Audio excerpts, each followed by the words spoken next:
الحمد لله الذي أنزل على عبده الكتاب ولم يجعل له عوجا وأشهد أن لا إله إلا الله وحده لا شريك له وأشهد أن سيدنا ومولانا محمدا عبده ورسوله أما بعد فأعوذ بالله من الشيطان الرجيم بسم الله الرحمن الرحيم إنه من سليمان وإنه بسم الله الرحمن الرحيم صدق الله مولانا العظيم مولاي صل وسلم دائما أبدا على حبیبک خیر الخلق کلہم۔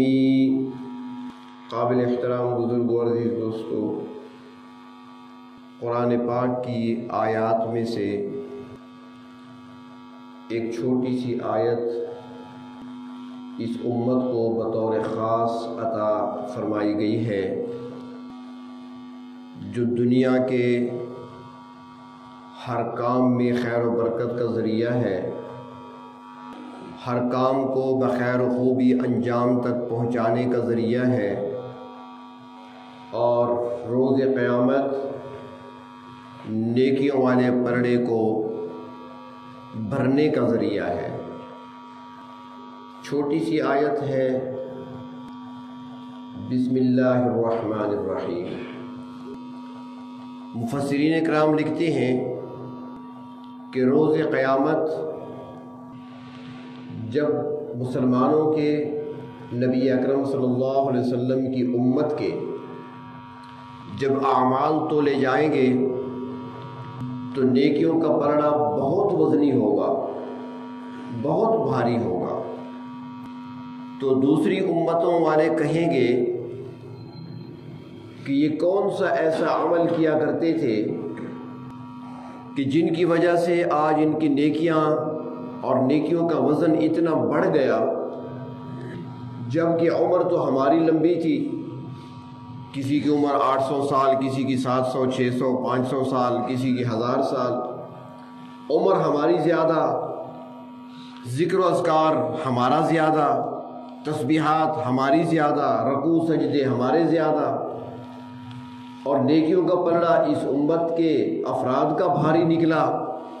تو یہ کون سا ایسا عمل کرتے تھے کہ جس کی وجہ سے ان کی نیکیوں کا پلڑا اتنا وزنی آج نظر آ رہا ہے؟ تو ان سے کہا گیا کہ یہ وہ آخری امت ہے کہ اس امت کے افراد کی عمر تو واقعتاً کم ہے، 600 سال کے مقابلے میں 60 سال ہے، 500 سال کے مقابلے میں 50 سال ہے، 800 سال کے مقابلے میں 80 سال ہے، 70 سال ہے۔ عمر تو یہی ہے۔ تعداد عبادات کی اگر دیکھی جائے، گنتی میں شمار کیا جائے نمازوں کو، تو ان کی کم ہے۔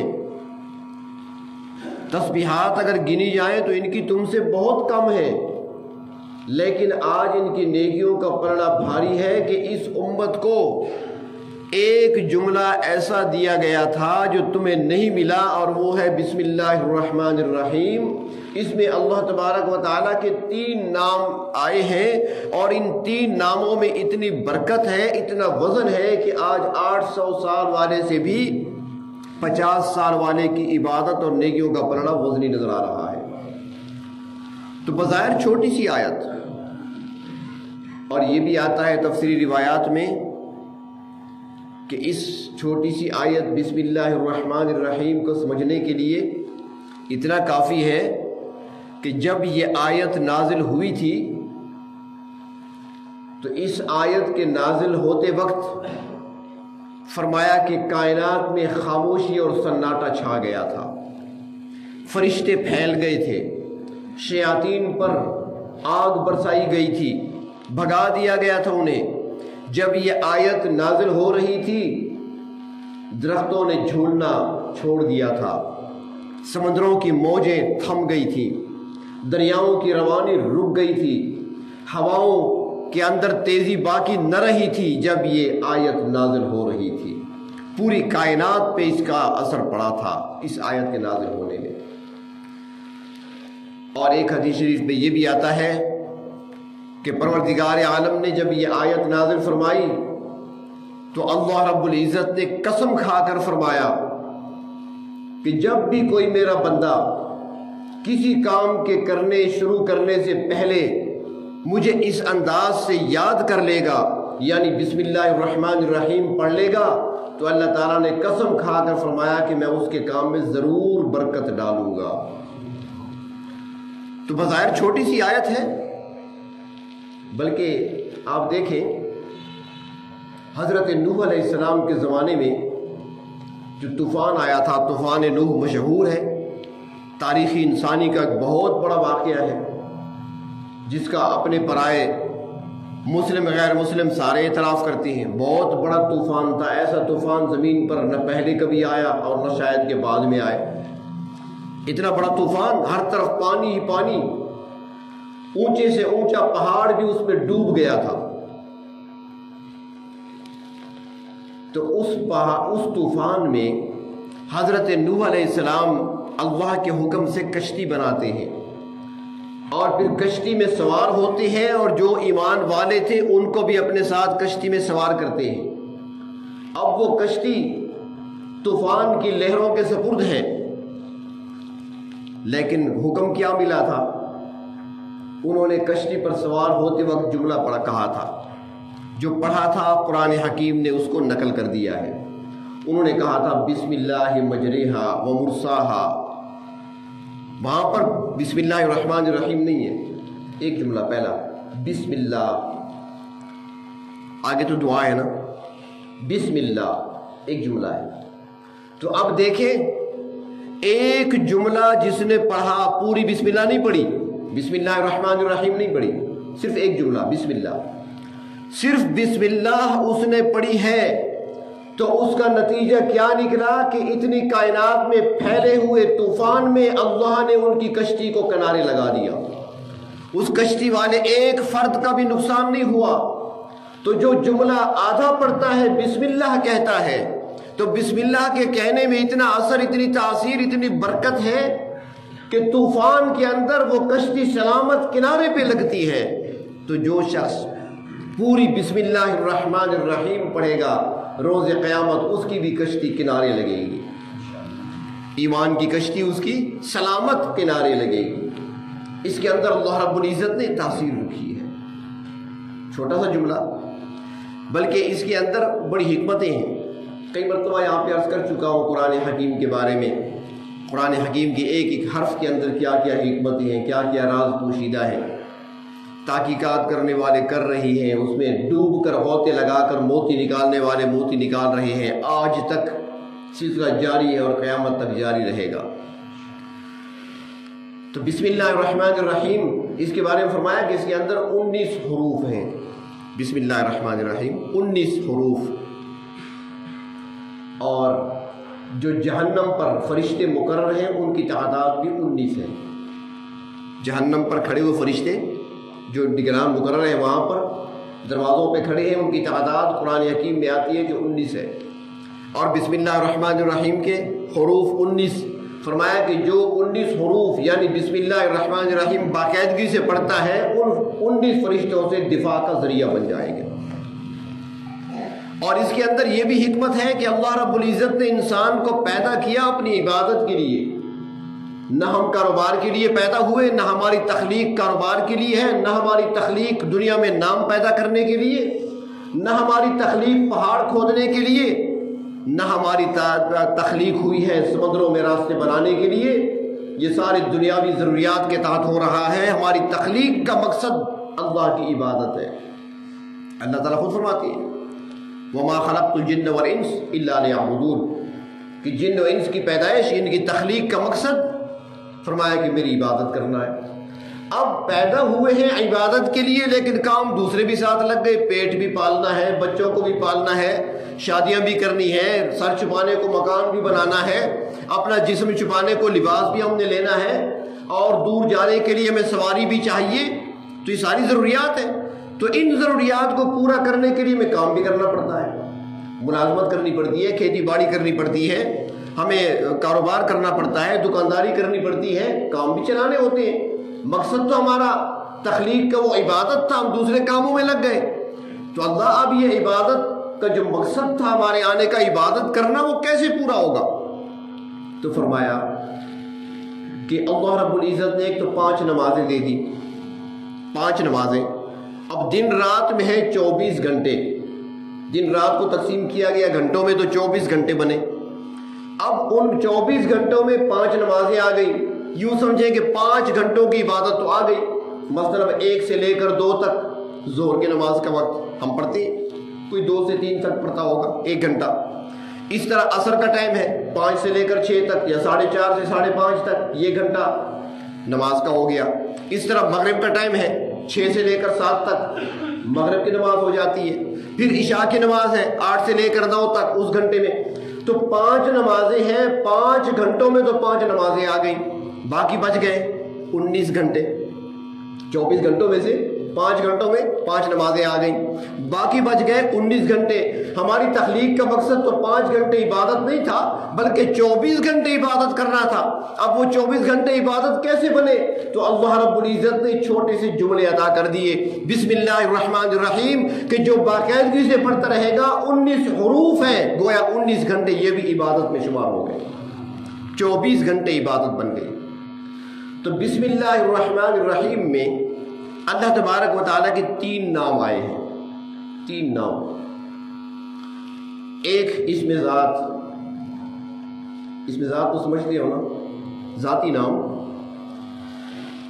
ہمارے یہاں نام تو مختلف ہوتے ہیں نا، ناموں کے ساتھ آگے پیچھے کچھ القاب بھی ہوتی ہیں اور کچھ پیار سے بھی کہہ دیتی ہیں، والدین ساتھ ملا دیتے ہیں، لیکن اصل نام ایک ہی ہوا کرتا ہے جو ذاتی نام کہلاتا ہے۔ یہاں پر ایک جملہ اور بھی عرض کروں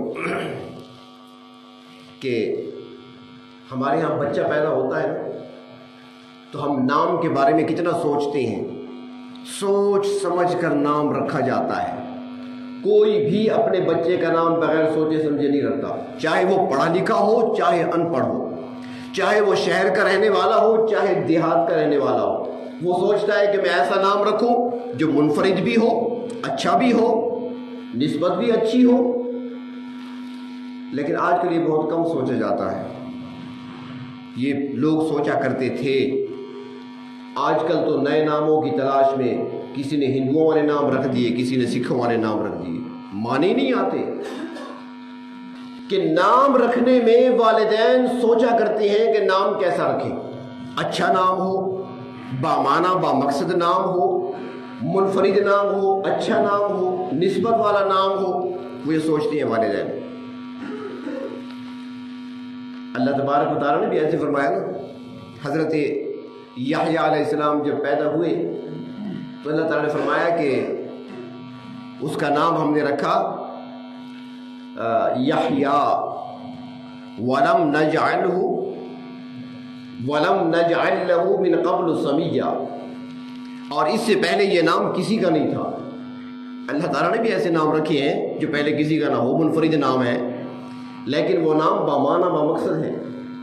تو اب جب ہم نام رکھتے ہیں تو سوچ سمجھ کے رکھتے ہیں، بامعنی ہو، بامقصد ہو، نسبتوں والا ہو، خیر و برکت والا ہو، اور اللہ تعالیٰ جس کے نام رکھتے ہیں تو وہ بھی ایسے، تو اب کیا خیال ہے اللہ تعالیٰ اپنے لیے کیسا نام پسند کریں گے، جو بات میں کرنا چاہتا تھا، اللہ تعالیٰ اپنے لیے کیسا نام پسند کریں گے، تو یقیناً ہر انسان پکار اٹھے گا کہ سب سے بہتر نام وہ ہوگا جو اللہ تعالیٰ اپنے لیے پسند کریں گے۔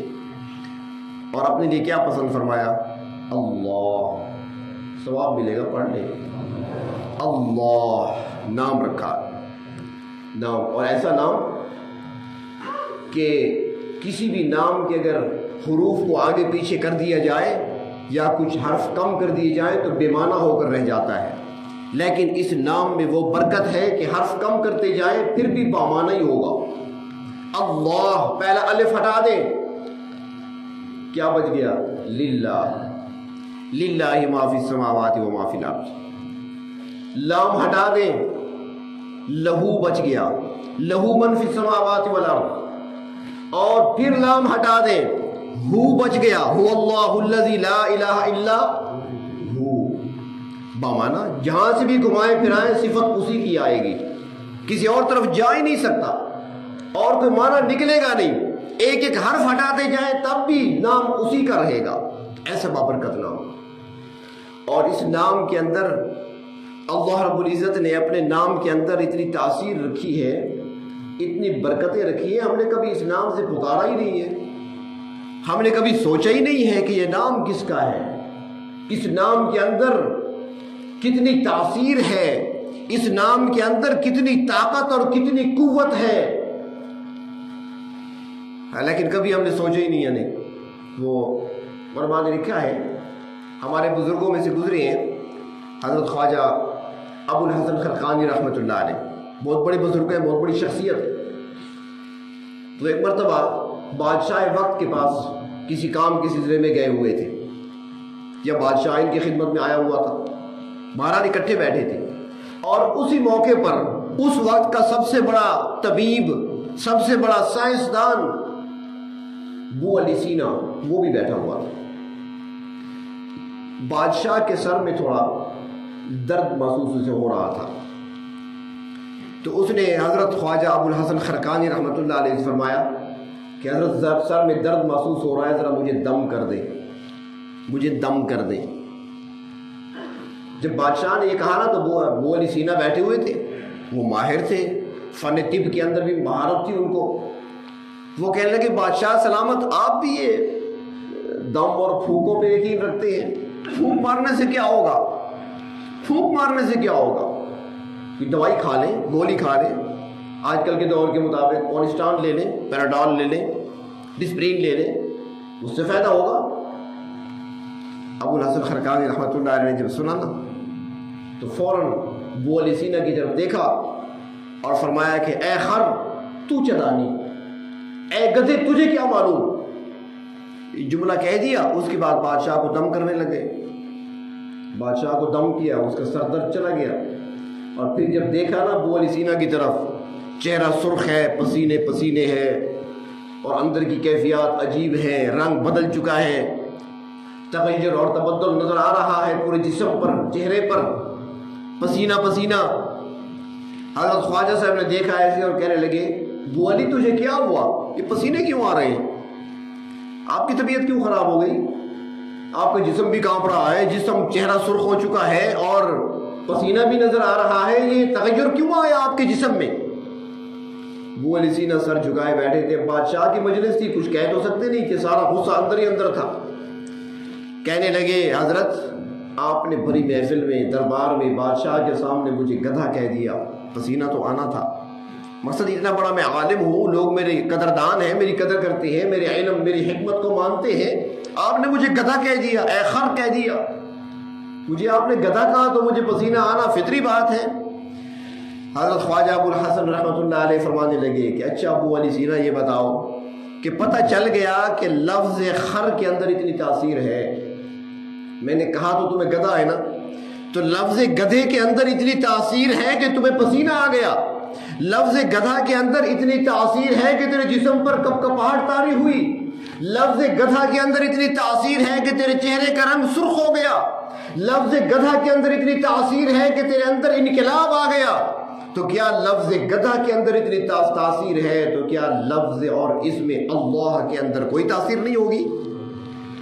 مسئلہ سمجھا دیا ہوگا۔ تو ہم نے سمجھا ہی نہیں ہے اس نام کو، کس نام کے اندر اللہ نے کتنی تاثیر رکھی ہے، اس نام کے اندر کتنی برکت رکھی ہے۔ یہ ذاتی نام ہے پروردگار عالم کا، باقی سارے نام صفاتی ہیں، جتنے بھی ہیں ساری صفات ہیں، اور صفات بہت زیادہ ہیں۔ وہ کسی نے لکھا ہے، کسی مفسر نے لکھا ہے، وہ فرماتے ہیں کہ اللہ تبارک و تعالیٰ کے 3000 نام ہیں، 3000 نام، اور 3000 ناموں میں سے 1000 نام اللہ رب العزت نے فرشتوں کو عطا فرمائے، 1000 نام اللہ رب العزت نے اپنے انبیاء علیہ السلام کو عطا فرمائے، 300 نام اللہ نے تورات میں نازل کیے، 300 نام اپنے انجیل میں بھیجے، 300 نام اللہ نے اپنے زبور میں رکھے، اور پھر 99 نام اللہ رب العزت نے قرآن حکیم کے اندر اس امت کو عطا کر دیے، 99 نام قرآن حکیم میں عطا کر دیے، اور فرمایا کہ پھر ان 3 ناموں کو یکجا کرتے ہوئے 99 ناموں کو یکجا کرتے ہوئے ان کی تاثیر کو، اثرات کو اللہ نے 3 ناموں میں جمع کر دیا اور پھر 3 ناموں کو بسم اللہ الرحمن الرحیم میں رکھ دیا۔ اب جو شخص بسم اللہ الرحمن الرحیم پڑھ کر اللہ کے 3 نام لیتا ہے انہیں 3000 ناموں کی برکت حاصل ہو جاتی ہے، اور ان میں سب سے بڑا نام وہ ذاتی نام اللہ، ذاتی نام یہی ہے۔ تاثیر اتنی، حدیث شریف میں آتا ہے نبی اکرم صلی اللہ علیہ وسلم ایک مرتبہ دوران سفر کسی درخت کے نیچے آرام کرنے لگے، آرام کر رہے ہیں، دشمن کی نظر پڑ گئی، وہ آ گیا، دشمن نے دیکھا کہ تنہا ہیں، اکیلے ہیں، آرام کر رہے ہیں، سو رہے ہیں، نیند کی حالت میں ہیں، اور آپ صلی اللہ علیہ وسلم کی تلوار جو تھی وہ اوپر لٹکی ہوئی تھی درخت کے ساتھ، اس نے آہستہ سے تلوار اتار لی، اتارنے کے بعد نیام سے باہر نکالی، جب نیام سے نکال لی نا، اللہ کے رسول صلی اللہ علیہ وسلم کی آنکھ کھلی، آپ نے دیکھا دشمن ہے، سر پہ کھڑا ہے، تلوار بھی اس کے ہاتھ میں ہے، ننگی تلوار، وار کر سکتا ہے، تو اس نے فوراً کہا، جب آپ کو بیدار ہوتے دیکھا نا تو اس نے کہا من یعصمک منی، اب آپ کو مجھ سے کون بچا سکتا ہے، تلوار میرے ہاتھ میں، آپ خالی ہاتھ ہیں، آپ لیٹے ہوئے، میں کھڑا ہوں، تلوار میرے ہاتھ میں ہے، دستہ مضبوطی سے پکڑے ہوئے ہوں، ننگی تلوار ہے، اب آپ کو کون بچا سکتا ہے۔ اللہ کے محبوب صلی اللہ علیہ وسلم نے زیادہ بات کوئی نہیں فرمائی، کوئی تقریر نہیں فرمائی، بلکہ آپ صلی اللہ علیہ وسلم کی زبان مبارک سے صرف نکلا اسم ذات اللہ، بس یہ اسم نکلنا تھا کہ تلوار اس کے ہاتھ سے گر گئی، جسم پہ لرزہ طاری ہو گیا، کپ کپاہٹ طاری ہو گئی، وہ سارا ارادہ جو لے کر آیا تھا، سارا عزم وہیں پر خاک ہو گیا، ختم ہو گیا۔ تو اس نام کے اندر اللہ نے اتنی برکت رکھی ہے، اس نام کے اندر اللہ رب العزت نے اتنی تاثیر رکھی ہے، بلکہ اس سے بڑھ کر دیکھیں، حدیث شریف میں آتا ہے لا تقوم الساعة حتى يقال في الارض اللہ اللہ، فرمایا کہ قیامت قائم نہیں ہوگی جب تک کہ زمین پر ایک بھی اللہ کا نام لینے والا موجود ہے، جب تک اللہ اللہ کہا جا رہا ہے قیامت نہیں آئے گی۔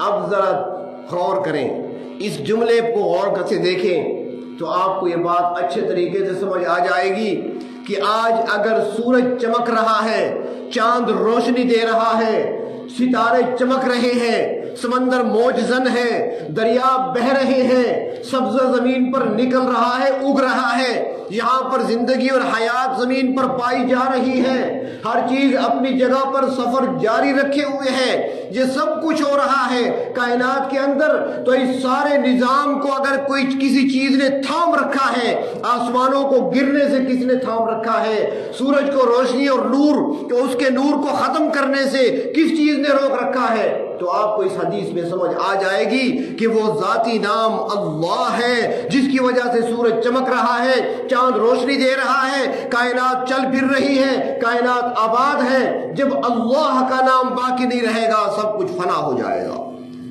اس ایک نام کی برکت سے سب کچھ قائم ہے، اس ایک نام کی برکت سے سب کچھ قائم ہے، اور جب یہ ایک نام کسی کے دل میں آ جائے گا تو پھر کیا خیال ہے کہ اس کا مقام کیا ہوگا، اس کا مرتبہ کیا ہوگا۔ ہم نے اس نام کو پہچانا ہی نہیں ہے۔ صفاتی نام اللہ تعالیٰ کے بہت سارے ہیں، صفات اللہ تعالیٰ کی ہے، وہ رزاق بھی ہے، وہ غفار بھی ہے، وہاب بھی ہے، وہ غفار بھی ہے، اس کی صفات ہے ساری، لیکن یہاں پر ہم نے اس نام سے اپنے تعلق کو جوڑا ہی نہیں ہے۔ ایک نقطہ لکھا ہے علماء نے، وہ فرماتے ہیں کہ باقی نام جتنے بھی اللہ کے ہیں وہ تخلق کے لیے ہیں، اس میں ذات اللہ تعلق کے لیے ہے۔ سمجھ نہیں آئی ہوگی، انگلش کا لفظ ہوتا تو آسانی سے سمجھ لیتے، عربی ہے نا۔ تخلق کے لیے ہے نام، حدیث شریف میں آتا ہے نا کہ تخلقوا باخلاق اللہ، اخلاق پیدا کرنے کے لیے کہ اپنے اندر وہ صفات پیدا کرو جو اللہ تعالیٰ کی ہے، وہی اخلاق اختیار کرو۔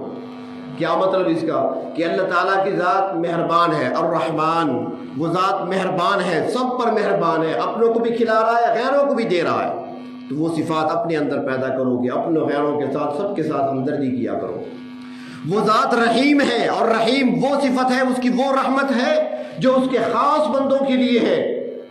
تو یہاں پر فرمایا کہ وہ اخلاق اختیار کرو جو اپنے ہیں، جو ایمان والے ہیں، جو اپنے قریب والے ہیں، ان کے ساتھ زیادہ مہربانی سے پیش آیا کرو، ان کے ساتھ تمہاری خاص مہربانی ہونی چاہیے۔ رب تعالیٰ غفار ہیں، گناہوں کو معاف کرنے والے ہیں، اپنے اندر صفت پیدا کرو کہ لوگوں کو معاف کر دیا کرو، ان کی غلطیوں سے درگزر کر لیا کرو۔ اللہ تعالیٰ رزاق ہے، روزی دینے والے ہیں، تم بھی دسترخوان کو وسیع رکھو، لوگوں کو کھلایا پلایا کرو، یعنی تخلقوا باخلاق اللہ، اللہ تعالیٰ کی صفات اپنے اندر پیدا کرو۔ تو یہ باقی جتنے نام ہیں اللہ تعالیٰ کے صفاتی نام، وہ تخلق کے لیے ہیں، اخلاق کے لیے ہیں، اور جو اللہ کا ذاتی نام ہے وہ تعلق کے لیے ہے کہ بندہ اس نام کے ساتھ تعلق کو جوڑ لے۔ اور اس لیے تصوف میں حضرات مشائخ اسی نام کو رٹواتے ہیں، بار بار اپنے دل پہ ضرب لگاؤ، اللہ اللہ اللہ، اس لیے کہا جاتا ہے یہ نام ہے ہی تعلق کے لیے، اس نام کے ساتھ تعلق جوڑو کہ جب بھی مشکل ہے تمہارے دل سے آواز اللہ کی آنی چاہیے۔ تو اس نام کے اندر اللہ رب العزت نے وہ خیر و برکت رکھی ہے، اس کے اندر اللہ رب العزت نے تاثیر رکھی ہے، اس نام کی برکت سے آج کائنات تھمی ہوئی ہے، اس نام کی برکت سے آج ہمیں کائنات میں زندگی نظر آتی ہے، آج ہمیں حیات نظر آتی ہے۔ اور اگر یہ نام باقی نہیں رہے گا، یعنی نام لینے والا کوئی نہیں رہے گا، تو پھر قیامت برپا کر دی جائے گی، پھر کچھ نہیں بچے گا۔ بلکہ علماء نے یہ بھی لکھا ہے، وہ فرماتے ہیں کہ جب قیامت کا دن ہوگا نا، تو حضرت اسرافیل علیہ السلام سور میں پھونکیں گے، سور پھونکیں گے، کائنات اس کے بعد تباہ ہوگی۔ تو فرمایا کہ حدیث شریف میں آتا ہے کہ جب تک زمین میں اللہ کا نام لینے والا ہے قیامت نہیں آئے گی۔ تو وہ فرماتے ہیں کہ جب تک اللہ اللہ کہنے والا ایک بھی بندہ ہے نا زمین پر، قیامت نہیں آئے گی، سب کچھ چلتا رہے گا، سورج کا نظام بھی، نظام شمسی سارا چلتا رہے گا، حیات زندگی چلتی رہے گی، ایک بھی ہے۔ فرمایا کہ جب ایک بھی نہیں رہے گا، تو یہاں پر لکھا ہے کہ جو آخری مرتبہ آخری اللہ کا بندہ جب اللہ کہے گا، سب سے آخری، اس کے بعد کوئی اللہ کہنے والا نہیں ہوگا۔ فرمایا کہ اللہ یہ نام جب آخری مرتبہ زمین پر لیا جائے گا، اس کے بعد کوئی نام لینے والا نہیں ہوگا۔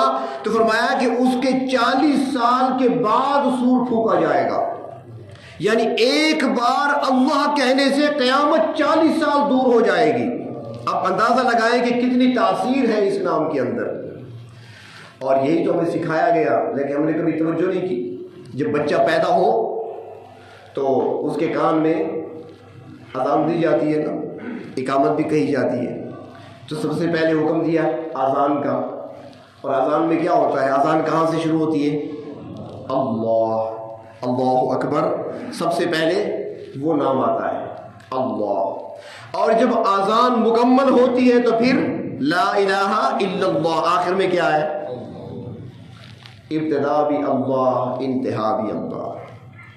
ہمارے یہاں بھی کہتے ہیں، کبھی غور نہیں کیا، بڑوں نے تو بڑے قیمتی جملے ہمیں سکھائے تھے عقیدہ بنانے کے لیے، لیکن ہم پتہ نہیں کن معنوں میں استعمال کرتے ہیں۔ یہ اکثر جملہ کہا جاتا ہے نا کہ رہے گا نام اللہ کا، یہ جملہ کہا جاتا ہے نا، یہ کیوں کہا جاتا ہے؟ وہ یہی عقیدہ ہے، بتایا جاتا ہے سب کچھ فنا ہونے والا ہے، کچھ نہیں بچے گا، اللہ باقی رہے گا، باقی سب کچھ فانی ہے، اللہ کی ذات باقی ہے۔ ایک عقیدہ تھا جو بتایا گیا تھا، بھول گئے سب۔ ہم کہہ تو دیتے ہیں، وہ فکرے کبھی سوچتے نہیں ہے کہ جملہ کیوں کہا گیا تھا۔ یہ آج کل یہ ہوتا ہے نا، مثال شادی ہوتی ہے نا، بچی کی شادی ہوتی ہے، دلہن جا رہی ہے، تو اب اس کے ساتھ قرآن پاک بھی جا رہا ہے، ڈولی جا رہی ہے، ساتھ قرآن پاک بھی جا رہا ہے۔ اور ہم کیوں استعمال کیا، کس لیے لے جا رہے ہیں؟ جب وہاں پہنچتی ہے نا دلہن، پھر قرآن پاک کو پکڑ لیا جاتا ہے، دلہن کو قرآن کے نیچے سے گزارا جاتا ہے۔ اب ہم نے یہ رسم ایسی بنا لی ہے، قرآن کو اوپر پکڑ لو، نیچے سے دلہن کو گزارو تو بس خیر و برکت آئے گی، وہ کبھی نہیں آئے گی۔ جن گھروں میں یہ رسمیں ہوتی ہیں وہاں پر ہم نے طلاقیں زیادہ دیکھی ہیں، وہاں پر ان کے حالات بگڑتے زیادہ دیکھے ہیں۔ قرآن نیچے گزرنے کے لیے نہیں آیا، قرآن سینے میں اترنے کے لیے آیا ہے۔ اس کو یہاں پہ اتارنا ہوگا، اس پر عمل کرنا ہوگا، تب فائدہ دے گا۔ نیچے گزرو یا اوپر سے گزرو، کوئی فائدہ نہیں ہوگا۔ تو اب یہ رسم کہاں سے چلی؟ رسم ٹھیک تھی، اس کے بارے میں علماء نے لکھا ہے کہ پہلے مسلمانوں میں رواج یہ تھا کہ جب بچی کچھ بڑی ہوتی تھی اور جب لکھنا پڑھنا سیکھ جاتی تھی، لکھائی کر سکتی تھی، تو بچی سے کام کرایا جاتا تھا کہ اب قرآن لکھنا شروع کرو۔ وہ خطاط ہوا کرتی تھی، خوش خط ہوا کرتی تھی، پریس کا زمانہ نہیں تھا، چھاپے خانے نہیں تھے، سارا کام لکھائی کا ہاتھوں سے ہوتا تھا۔ تو پھر وہ بچیاں بڑی محنت سے اور بڑی محبت سے اور خوش خطی کے ساتھ خوبصورت قرآن پاک اپنے ہاتھ سے لکھا کرتی تھی۔ جب قرآن پاک مکمل ہو جاتا تھا، عمر شادی کی ہو جاتی تھی، تو پھر اس کی شادی کر دی جاتی اور اسے کہا جاتا کہ جو قرآن تو نے اپنے ہاتھ سے لکھا تھا اپنے ساتھ لے جاؤ، زندگی بھر اس کو پڑھتے رہنا۔ وہ یہ رسم تھی، ہم نے کیا بنا دیا؟ کہاں سے چلی تھی؟ اور کہاں؟ پڑھنے کے لیے تھا، لکھنے کے لیے تھا۔ ہم نے اسے اوپر پکڑا ہاتھوں میں اور اسے کہا کہ نیچے سے گزر جاؤ۔ اپنی بعض تو پھر ایسے کرتے ہیں کہ اوپر قرآن پکڑے ہوئے، نیچے بکرا ذبح کیا، اس کے خون پر سے گزر جاؤ۔ اس میں کیا فائدہ ہوگا بھائی؟ خون تو حرام ہے، دم مسفوح، بہتا ہوا خون وہ تو حرام ہے۔ آپ نے حرام کے اوپر گزار کر برکت حاصل کرنا چاہتے ہیں، برکت کہاں سے آئے گی؟ حرام چیز پہ اللہ کی برکت آئے گی؟ تو کچھ رسومات ہم نے ہندوؤں سے لے لی ہیں، کچھ سکھوں سے لے لی ہیں، سب کو ملا کر ہم نے ایک اپنا اسلام بنا دیا ہے۔ تو بہر طور میں عرض یہ کر رہا تھا کہ پروردگار عالم کے نام کے اندر تاثیر بھی ہے، برکت بھی ہے، قوت بھی ہے، اور ہمیں سکھایا بھی یہی گیا ہے کہ ابتدا بھی اسی نام سے اور کام کی انتہا بھی اسی نام پر۔ ابھی ہم نماز پڑھیں گے نا، نماز پڑھیں گے ابھی، تو نماز کا آغاز کہاں سے ہوگا؟ اس میں ذات سے ہوگا، اللہ۔ ہاتھ اٹھائیں گے نا، اللہ اکبر، پہلا اللہ کا نام۔ اور پھر جب نماز مکمل ہوگی تو آخری کیا ہوگا؟ السلام علیکم ورحمۃ اللہ۔ آخر میں کیا آیا؟ وہی اس میں ذات، کہ آغاز بھی اسی سے، انتہا بھی اسی پر، شروع میں بھی وہی نام، آخر میں بھی وہی نام۔ جب کچھ نہیں تھا تو بھی وہی ذات تھی، جب کچھ نہیں رہے گا تو بھی وہی ذات ہوگی۔ تو یہ نام تعلق کے لیے ہے، اس نام کے ساتھ اپنے تعلق کو جوڑیں، اپنے تعلق کو مضبوط رکھیں، سارے مسائل کا حل اسی نام میں ہے۔ بلکہ بعض نے تو لکھا ہے کہ لوگ اسم اعظم کی تلاش میں ہوتے ہیں کہ اسم اعظم کے ذریعے سے دعا مانگی جائے تو دعا رد نہیں ہوتی۔ بعض فرماتے ہیں کہ اسم اعظم ہے کیا؟ فرماتے ہیں اللہ، پروردگار عالم کا ذاتی جو نام ہے وہی اسم اعظم ہے، اللہ۔ اسی نام سے پکارو، اسی نام کے ساتھ تعلق کو جوڑو، اسی نام کو اپنے دل میں اتارو، اسی نام سے محبت کر کے دیکھو، اسی نام کے ساتھ تعلق جوڑ کر دیکھو۔ جن لوگوں نے محبت کی ہے اس نام سے، جن لوگوں نے اسے دل میں اتارا ہے، پھر وہ جانتے ہیں کہ اس کے اندر کتنی چاشنی پائی جاتی ہے، کیونکہ یہ چیزیں بتانے کی اور سمجھنے سمجھانے کی نہیں ہوتی، یہ چکھنے کی چیزیں ہیں۔ جنہوں نے چکھ لیا ہے مزہ، وہ جانتے ہیں کہ اس کے اندر کتنا مزہ ہے، اور پھر ان کے رگ رگ میں یہ نام بس جاتا ہے۔ وہ ایک بزرگ گزرے ہمارے، حضرت شبلی رحمۃ اللہ علیہ، ان کے بارے میں آتا ہے کہ اللہ کے نام سے اتنی محبت تھی کہ جب بھی ان کے سامنے پروردگار عالم کا نام کوئی لیتا نا، اللہ، وہ اپنے پاس مٹھائی رکھا کرتے تھے، کوئی شیرینی میٹھی چیز، جب بھی کوئی پروردگار عالم کا نام لیتا اللہ، یہ فوراً مٹھائی اس کے منہ میں ڈال دیتے ہیں کہ میرے محبوب کا تم نے نام لے لیا ہے۔ اور پھر اس میں تاثیر اتنی کہ ایک مرتبہ حضرت شبلی کو بچے دیوانہ سمجھ کر پتھر مارنے لگے۔ جب پتھر ان کو ایک ایسا لگا کہ خون بہہ نکلا اور خون کے قطرے زمین پر گرنے لگے۔ لکھا ہے کتابوں میں کہ جب خون کا قطرہ زمین پر گرتا تھا وہ اسم اللہ بن جاتا تھا، جسم کے اندر اللہ رب العزت کے نام کو اتار لیا تھا انہوں نے، تو اتنی تاثیر ان کے اندر پیدا ہو گئی۔ تو یہ چیزیں چکھنے کی ہیں۔ وہ کسی نے کہا ہے نا کہ اللہ اللہ چشیری است نام، شیر و شکر میشود جان تمام۔ اللہ کیسا پیارا نام ہے، کیسا میٹھا نام ہے، میرے پورے جسم میں مٹھاس پھیل گیا۔ اب جس نے چکھا ہو تو وہ سمجھے گا نا کہ وہ مٹھاس کیسے پھیلتی ہے جسم کے اندر۔